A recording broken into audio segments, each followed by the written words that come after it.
Hello mga bungisngis, tara samahan nyo ko. I-trim natin ng konti yung ating kalamansi. Kung nakikita nyo, marami na siyang mga tubong dahon. So kailangan natin siyang i-trim para nang sa ganon mabawasan yung energy na napupunta sa dahon at mag-create siya ng mga bagong bulaklak. Yung mga bagong bulaklak na yon, iyon naman yung magiging bunga pagdating ng panahon. So tara, samahan nyo ako, mag-trim tayo ng kalamansi.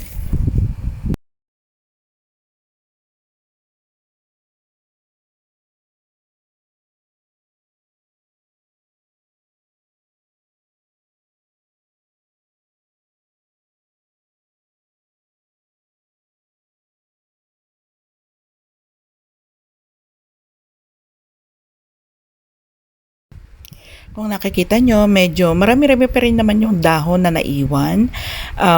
Nag-trim lang ako ng konti para magkaroon ng portion, yung part na lalabasan ng ating mga bulaklak. Sa totoo lang, ang kalamansi is a lifelong giver of fruit. Kaya dapat lagi meron kalamansi sa bahay. Sausawan, pangbabad, at kung ano-ano pa. Kaya yun lang. Maraming salamat sa pagsama nyo sa akin sa pag-trim ng kalamansi natin.